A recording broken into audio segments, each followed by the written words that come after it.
Hey, good morning, everybody. Happy Tuesday. Hope everybody had a good Memorial Day and took the time to remember those that did give up their lives for us, for our freedom, for our ability to go to church, and you know, for my ability to sit here right now doing this, right? A lot of people have sacrificed everything for our freedom. So it is, a somber day, but also a day to get around family. I hope everybody, spent some time with family. Did the barbecue thing, right? Like it was a good barbecue day. Um, but yeah, the rain's tapering off here. Currently 59 degrees. Rain will taper off this morning. Pretty low chance of rain in the morning, but increases into the afternoon and evening to high likelihood of rain again. It's going to be a high of around 67, 68 degrees, about a 10 degree swing. Um, anyway, we are in a study of the Song of Solomon, and it is getting good. It is getting good here in the next few chapters. So we're into the bride's dream, and so let's pick up chapter 3, let's go verse 6. Chapter 3, verse 6. What is that? Coming up from the wilderness like columns of smoke, perfumed with myrrh and frankincense, with the fragrant powders of a merchant. Behold, it's a litter. So she answers the what is that? Okay. So coming up from the wilderness like columns of smoke. Now coming up is they're probably on their way to Jerusalem, right? And this columns of smoke, it's kind of like power. Um, in the Lord, he led the people in Jerusalem with pillars of fire, right? Pillars of fire and clouds of smoke. So this is a symbol of that power. And then, boom, what comes up is this, it's a litter. And the litter is a couch. It's a couch that the king sits on, and servants carry it.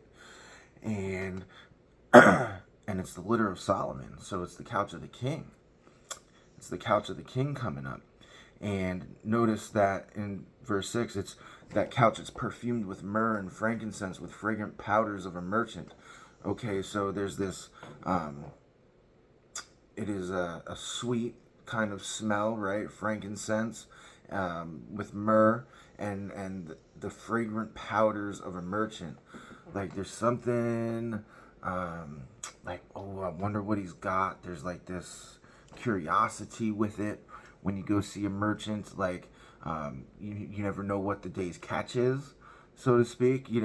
When you go to a high end kind of like a steakhouse, the high cuts of meat, you don't know what the price is because the price changes, right? So it's kind of like that. Like, ooh, all right, what's that? What's he gonna be selling? And then behold, it's the litter of Solomon, it's the king, and around it are 60 mighty men, some of the mighty men of Israel. Now, it's not just the servants that are carrying it. Next to it is mighty men of Israel. These mighty men, they're warriors, right? They're warriors with swords and and the fiercest warriors among the land. And so they're there around the couch, protecting it, around the litter, protecting it. And it says, verse 8, all of them, not some of them, not a couple of them, all of them wearing swords and expert in war, each with his sword as at his thigh, against terror by night. Here again, we see the terror by night. So, in this dream, right, he's got protection. He's got protection keeping the couch, the resting place of the king is safe. Can't nobody get to it. But notice she wants to get to it, right? She wants to get to it. She's got the curiosity. She smells the frankincense. She smells the myrrh. So in this dream, the mighty men are protecting the king from her. The mighty men are protecting the king from her. Young men especially, if you watch this, protect yourselves. Have accountability partners. Have people in your life that can speak truth into you, that will protect you from doing foolish things, that will protect other people from getting to you with foolish things. Okay, and make sure that they're handy with the sword, if you know what I mean. So for me, my accountability partners, they're pastors, or elders, and they are familiar with the sword. They can swing the sword, right?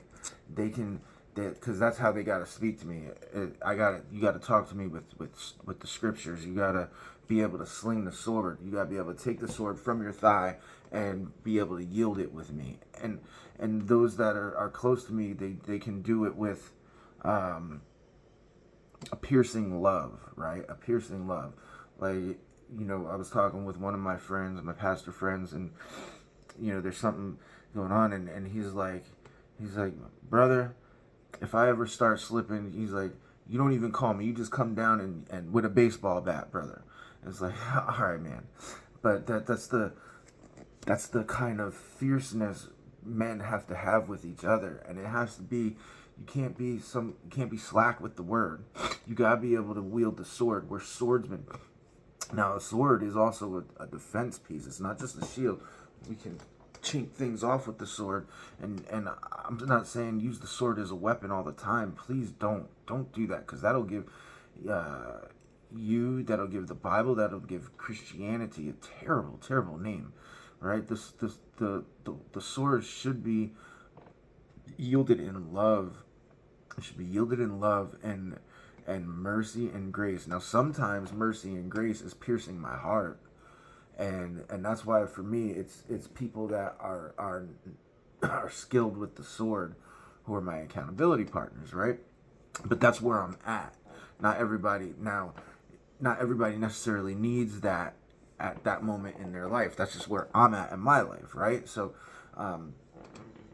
but people that are not scared to tell you what's what and know how to do it is what I'm trying to say.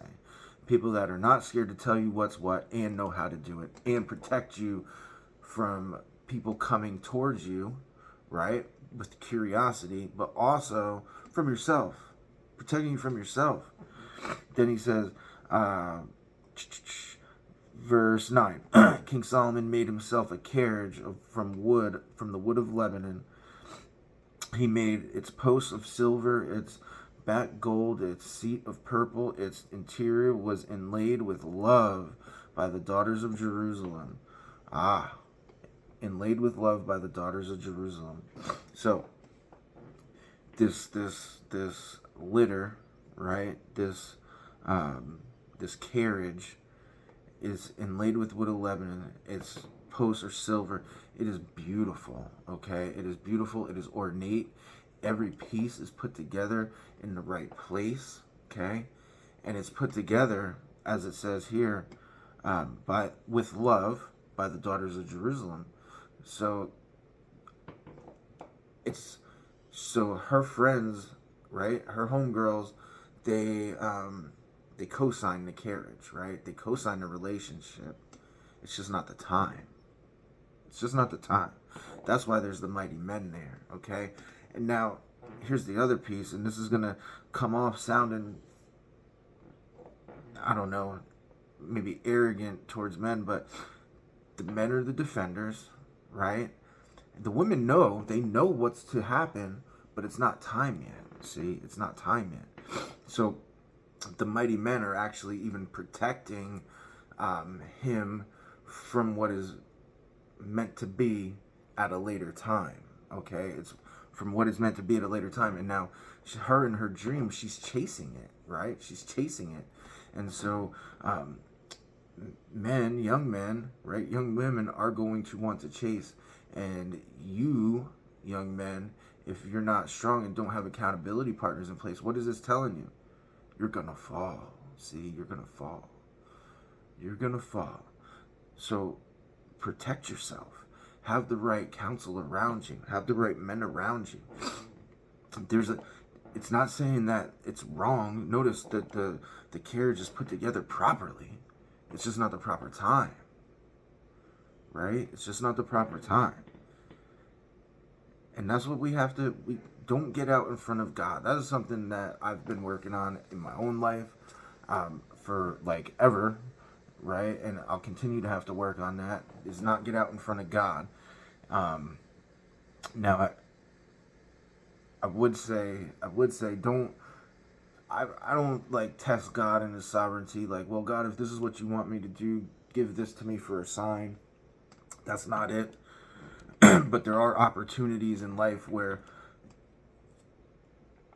I'll be on a path this way, and it's like, all right, well, if God closes this door, I know to go this way. Like, those are gonna happen, but I'm not like, all right, God, make this happen so I know this is right. It's like, right?